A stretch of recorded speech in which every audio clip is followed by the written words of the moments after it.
Great. So hi, everybody. My name is David Havlick. I'm an assistant director in the Office for Sustainability here at Harvard. And you're here now for the info session about the Council of Student Sustainability Leaders, which is a group that our office manages. In this session, we'll be covering a quick summary about sustainability work at Harvard, a bit about, of course, the Council of Student Sustainability Leaders. We'll also be hearing from some returning CSSL members, which I'm super excited to hear from them. They are students who have been part of the council, have led and worked on projects, and who will be returning this year. So that's exciting. We'll have a moment for some other opportunities to make sure you're aware of them. Then I'll stop the recording and I'll open it up for questions.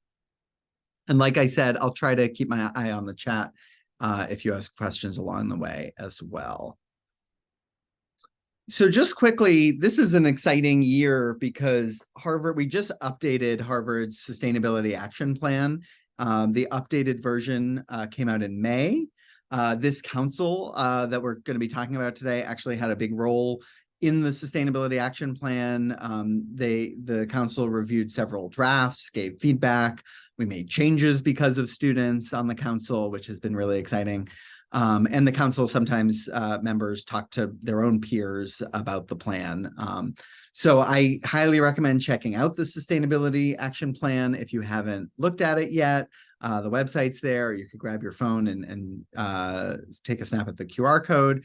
But the way we think about sustainability at Harvard is really linked to the international definition of sustainability, which is not just about climate change, right? It's about accelerating action to protect the climate and the environment, but also to advance a more equitable society and promote the well-being of people now and in the future.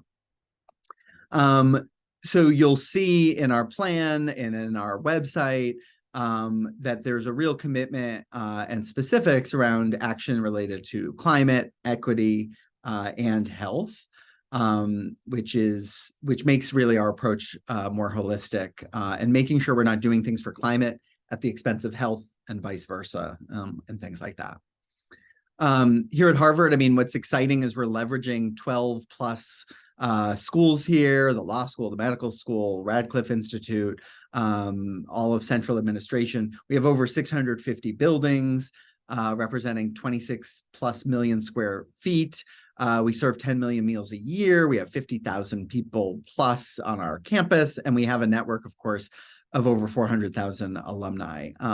And so what our task is to leverage all of that for good, right? To advance sustainability. Not just to make Harvard more sustainable so we can check a box, but really leveraging and kind of using Harvard to do scalable things that can scale beyond Harvard. Which brings me to this. So, this is Harvard as one of many gears trying to work on sustainability, knowledge sharing, research-based solutions, and piloting things. But again, not to make things just better here at Harvard, but really to crank, society and the world, and to find ways where we can scale change much beyond our borders. People happen to watch and pay attention to what Harvard's doing. And so I think therein lies an opportunity, but also a responsibility to be doing this work. I'll give you an example. A couple of years ago, we bought and put out 4 electric shuttle buses. And when we announced that and had a big event with the mayor of Cambridge and things like that, the day after, the manufacturer of those electric shuttles told us that they got several questions and asks from colleges and universities around Cambridge and Boston. And so I think, again, that's the exciting thing, I think, is that we can do things that scale.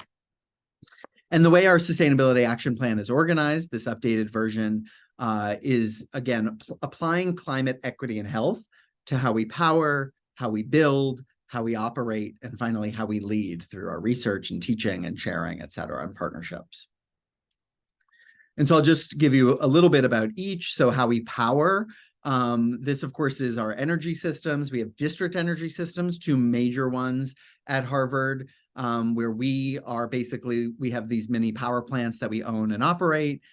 We purchase electricity. We have fossil fuels in our buildings, some of our buildings. And of course, we operate a vehicle fleet. And our goals here at Harvard are to be fossil fuel free by 2050. So that means no offsets, no nothing. This is absolutely no fossil fuels powering our campus by 2050, which is aligned with the science and the Paris Agreement, et cetera. But a much sooner deadline of 2026 that will be fossil fuel neutral. So that is going to require us to be doing, buying renewable energy and credits and things like that. So that's right around the corner. And how we do that, how we achieve both of these is still being worked out. So there's all sorts of ways to get involved with that work. The how we build section, again, Harvard really can and has served as a blueprint to establish a high standard for climate equity, health, and resiliency in the built environment. Again, we're not just thinking about energy and emissions, but we're thinking about indoor air quality, the chemicals that are being put into the materials we're putting into our buildings, equity and circular economy through the supply chain and things like that. We've had sustainable building standards here at Harvard since 2009. And in fact, an updated version of those are going to be coming out later this year. Lots of ways to get involved with buildings for sure. How we operate, this is all things from food to waste to transportation, water, the way we operate our buildings, and then purchasing. And so we have goals and objectives in each of these areas. Some are more mature and sophisticated than others, but we're making progress in all of these areas and have set goals. And of course, there's ways to get involved. And then just to give you a sense of where my office sits in the university and also in relation to some other places in the university. So our office is really responsible for setting together with many others institutional goals and institutional action. So again, this is much more operational. How is Harvard running its campus, et cetera? And establishing strategic frameworks and partnerships like the Sustainability Action Plan. Again, we co-create these things with other staff and senior leaders. We pull in faculty all the time. And then, of course, you all, students are a key to all this work as well. We're aligning stakeholders around the university around a common vision, like the Sustainability Action Plan. My office also tries to enable people to use the campus as this test bed, this living laboratory to test and try new things and create new resources. And of course, we're trying to advance student leadership development, especially when it comes to this operational work that we're doing. And then we develop resources, sometimes with students as well. And so some of you may have heard of the Salata Institute for Climate and Sustainability. So that is a new institute just launched last year. They are moving very fast, developing all sorts of programming. I'll get to their student programming later, but they're really responsible for being the hub for research and teaching related to climate and sustainability at Harvard. But there's ways we work together, and there's ways kind of, I think there's overlap. So one is this top middle box. And our role is to apply cutting edge research to set and advance Harvard's goals, right? So if there's really cool research being done at the School of Public Health, and we are not integrating that in how we're running our buildings, well, then we're missing a really big opportunity. And so I think, we try to stay really close to the research, the science, the latest thinking, especially by our own faculty and students and researchers. And then the bottom middle box is also true. As I said, we're trying to enable faculty and students to use this campus as a test bed. So there's all sorts of ways that we connect. Our office has a student sustainability grant program that offers seed funding for student projects up to $2,500. There's a deadline of October 13th. Whether or not you end up applying and being part of the Council of Student Sustainability Leaders, this grant program is open to you. But I must say, if you're on the council and you have a team of students working on a project and you submit it together, it definitely gives you a leg up. Being on the council is going to give you more access to people in my office and others around the university to be able to see where are there challenges even that need to be solved. We're always talking about making sure that whatever project you do is solving a challenge and not just doing it for fun. So check out our student grant program. And then we have all sorts of other opportunities depending on what school you're at. Again, feel free to scan that or go to our website to find out more opportunities for students. Okay, so now this brings me to the topic you all came here for, which is to learn about the Council of Student Sustainability Leaders.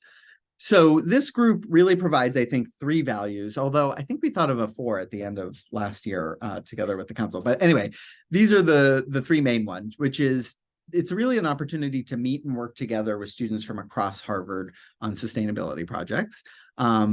Harvard's a huge, complex place that is difficult to navigate. I've been here at Harvard for 17 years, and I still don't know everything, of course. And so by being part of this council, first of all, you're going to get to know Harvard better, but you're also going to get to meet students from all the different schools at Harvard, which is really exciting. You also will have an opportunity, hopefully, to connect and network with sustainability leaders, not just other students, but faculty. Last year, we had a couple faculty come to speak with the council and have conversations. Several projects we've helped connect them with administration and staff around the university. And thirdly, as I mentioned, last year's council weighed in on the Sustainability Action Plan. Through the year, there'll be several opportunities to provide feedback and recommendations on Harvard's sustainability work. And so here's some of the expectations. So we do have weekly Zoom meetings.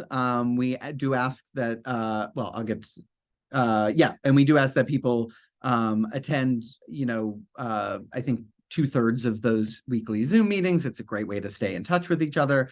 We have monthly or regular or periodic dinners. I've already scheduled a couple for the fall. We do ask members to create a mini communications plan for your school, so that way when our office or project teams want to get the word out to students, you know your school really well. And as I said, there's no book that tells you how to navigate Harvard, and communications channels among students changes year to year. So there's an opportunity to do that. I'd encourage people to use kind of the council's listserv at least once. Join our Facebook and LinkedIn groups if you have those accounts. Oh, here it is, attend at least 2/3 of the meetings, as I mentioned. We encourage you to join or lead a project team that delivers something impactful. It could be a small impact. It could be half of a project that you want to continue next year or leave off to students in a future year. Some students don't have the time to lead or be part of a project more formally, but they join the meetings and then give feedback and help other students on the council. So that could be your role as well. And then project teams present a couple times a year.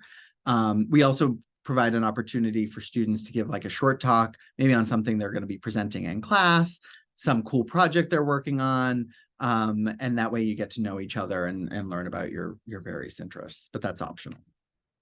And so to give you a sense of kind of how the fall looks, we have a dinner and an open house on September 21st. We're going to be in our weekly meetings, we'll be doing introductions. Members of the council from last year will be letting you know any projects that are continuing this year.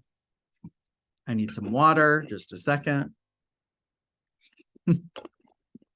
There'll be opportunities for you to pitch ideas you may have for projects. The way it kind of happens is you can pitch an idea and people could sign up to help you with your project. And if no one does, you could do it yourself, or I can help, or you may want to let it drop and revisit it in the spring or next year or something like that. We'll have several guest speakers through the fall from my office, the Salata Institute, the iLab, Recycling and Waste Management, and many other parts of the university. We'll be having a dinner again with this woman, Parneet Pal, who's a Harvard alum, who talks about planetary health and human health, which is really amazing. And then we just kind of are checking in on projects through the year. We also have special roles council members can sign up for, to be storytellers or social chairs, or organize the short talk series that I mentioned, or just to take notes at meetings, or to put together an event calendar and maybe like a weekly or bi-weekly email out to people, because again, Harvard's so huge that sometimes it's tough to keep track of all the sustainability events. We have a website, Salata Institute has a website. But in past years, students have kind of consolidated that and sent out an email, which helps you stay in touch with things. And how we communicate through the year. So we have some dinners, these weekly meetings. Project teams can meet outside of the weekly meetings. We have a listserv that we use, no surprise. I have a Google Doc to keep everything centered. And then I also have weekly office hours as well on Tuesdays. But I could always schedule a meeting with you off that calendar if that's helpful. And finally, the council puts together an annual report at the end of the year. Council members put this together. I can, be helpful, hopefully, as they put it together, but it's a good snapshot of what was done through the year. And so if you apply and are on the council, I'll be sharing last year's annual report with you to get an idea of what people have worked on, and that might give you inspiration for this year. Okay, without further ado, I'm going to stop sharing my screen. Sorry, this is going to take me a moment. And I am going to turn it over to Valentina first. And we'll go Valentina, Carolina, Michelle, just to give you a sense of their experiences with the council last year. Valentina. Cool. Can you hear me okay? Yes. Awesome. Well, just want to give some background about me. I am just starting my 6th year of my PhD in biological biomedical sciences at Harvard Medical School. And I have been, this is going to be my 2nd year on the CSSL. And prior to joining this committee, I've been really passionate about sustainable biolabs, and it's been sort of like my like burning desire to make science more sustainable. And so I've started this working group at my hospital, BCH Green Labs, and then found out about this council, and at first was a little unsure. I was like, oh no, is this going to be like another thing that I have to do? And I felt pretty overwhelmed, honestly, when I saw it. And I was like, I don't know if I can handle this on top of my PhD. I ended up applying and decided to join the council. And it has been a terrific experience so far. I feel like it's finally like I feel like weekly I come to these meetings and feel so energized by just being a part of this community and being like, whoa, there's actually so many people at Harvard who care about sustainability, and it's not just me in my lab alone like upset about climate change and how we're not doing enough. So that alone has been a extremely valuable resource for me and just my like well-being with anxiety around the climate crisis. So that's been great. It's also been so nice to interact with other people at other schools that I otherwise would not have ever interacted with. Like Carolina is at the Harvard School of Public Health, which is really close to me, but I would have never met her. So those have been two reasons, two great things. The other thing is that David and the community have been extremely valuable in helping to promote more sustainability for me. And I've gone to office hours and pitched ideas about how to make science more sustainable, and the connections that David has and the ideas of other people have been great, and I have feel more energized to do the work. So yeah, I couldn't recommend enough just to be a part of this community and see all the great work that other people are doing across the university to promote sustainability. Awesome. Thank you, Valentina. And, same for you. I always come away from meetings with the council thinking, I feel energized. So I hope I didn't like pull out energy from other people, but I think we're all energizing each other, which is really exciting. And so thank you, Valentina. That's awesome. Over to you, Carolina, from the School of Public Health. And by the way, Carolina, oh, no, never mind. I'll say it later because I don't need it on the recording. So go ahead, Carolina. Okay. So hi, everyone. My name is Carolina. let me begin by saying welcome. It's a pleasure to be talking to you. As Valentina and David said, I'm at the public health school doing my PhD there. And I also joined CSSL last year, so this is going to be my second year. And I must say that this has been one of the most exciting things that I've done so far since I've arrived at Harvard. I echo every single word that Valentina said. I think that thinking about climate change and all the other environmental and social crises that we face can feel very overwhelming and lonely sometimes. So I think that the most important thing that this council has done to me is connect me to other people that have the same concerns as me. And I think that just knowing that these amazing people are out there, it's already like it lifted so much of me that I do encourage all of you to join. And David also asked me to talk a little bit about the project that I am working on. So last year we started the CSSL Zero Waste team. The motivation behind it came from the fact when I started to be very annoyed with the amount of waste and trash that I produced. And this started in 2019, which was the first time that I lived on my own. And then in 2020, during the COVID-19 lockdown, my worries only increased. And then I started to do some research, study about zero waste. And then I moved to Boston in 2021, and I was determined to go zero waste. But then I realized that it's much more challenging than I anticipated. And I think one of the main problems is that you can't go to a single place, like you go to a regular supermarket and buy everything that you need. So if you need like fruits and vegetables, then you will go to Haymarket. Then if you need personal care and cleaning supplies, you have to go to another small store in Cambridge. So, and these zero waste places, they're usually like small owned and difficult to find. So we came up with this idea, which we call the zero waste map. So we built this along the last year, is an ongoing thing. So we have a collaborative Google Map in which we are adding zero waste stores. And actually earlier today, I met with McKinsey, which is another CSSL member, and I'm very fortunate to be working with her for another year. And we were brainstorming about what we want, how we want to move forward with this project. And I'm very open to all of your ideas. It would be great to have more people on the team.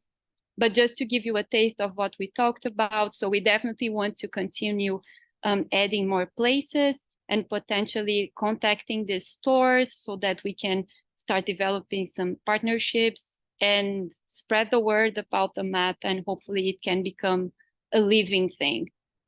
And yeah, I think that's all. I won't be able to stay until the end of the meeting because I'm in the middle of another event, but I'm going to put my email on the chat, and feel free to contact me if you have any other questions. And I do hope to see you on the welcoming dinner in a couple of weeks. Thank you.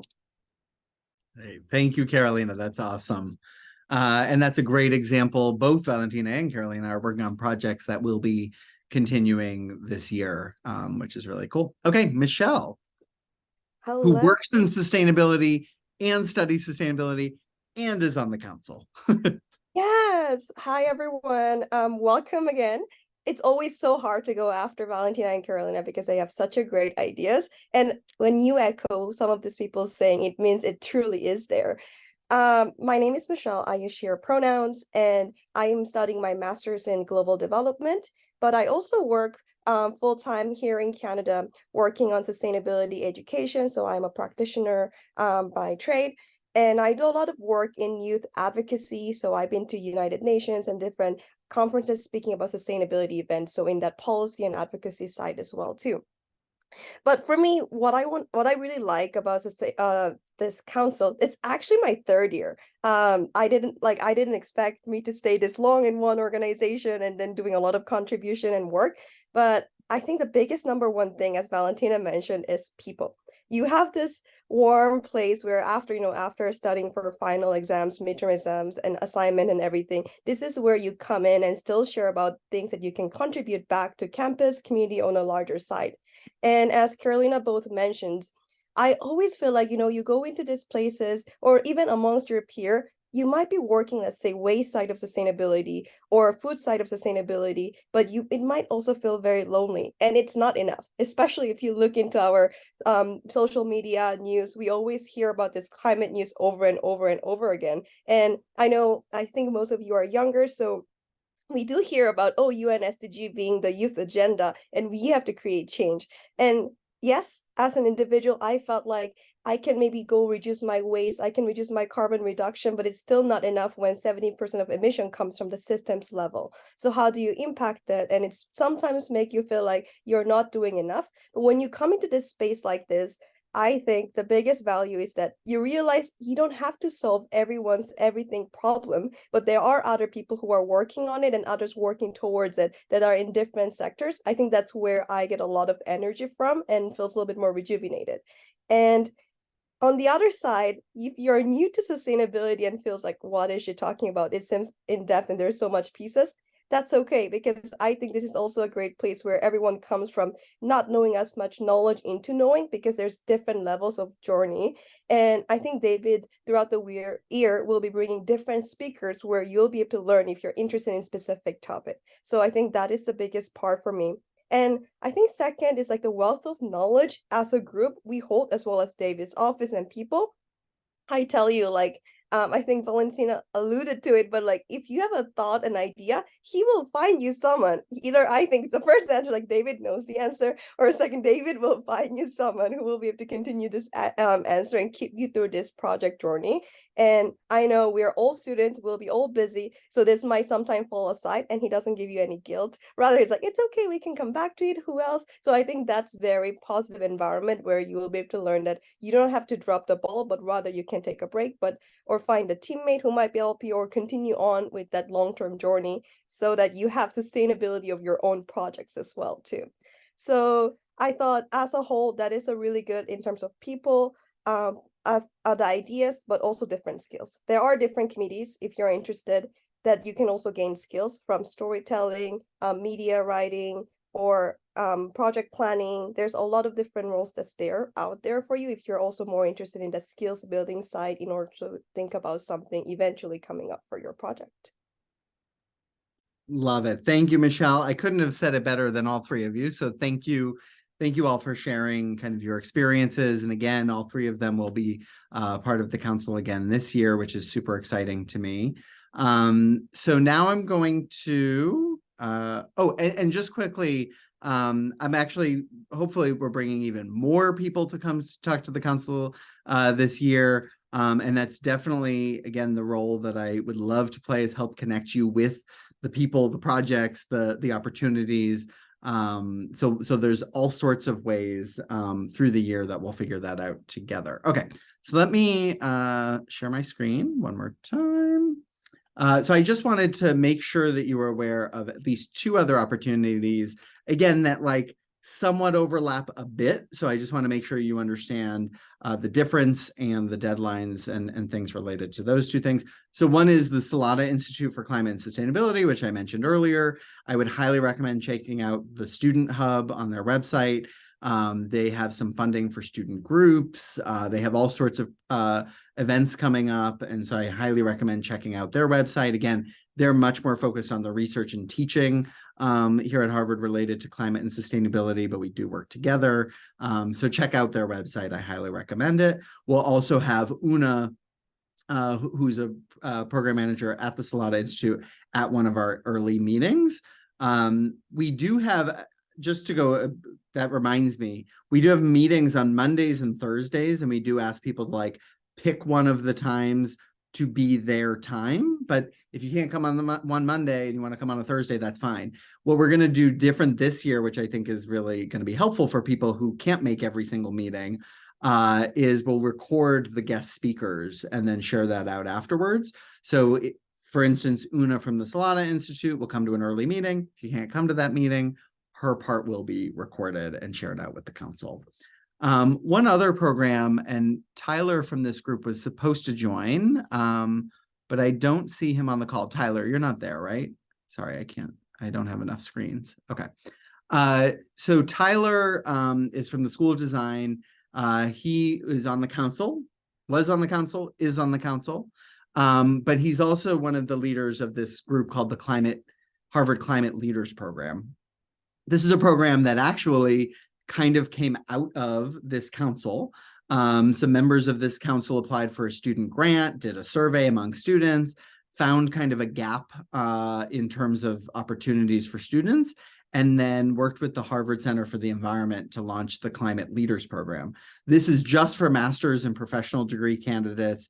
It is highly competitive. The deadline for that program is September 15th. So if you want to investigate that more, there's the website, climateleadersprogram.com. So I just want to make sure you're aware of that.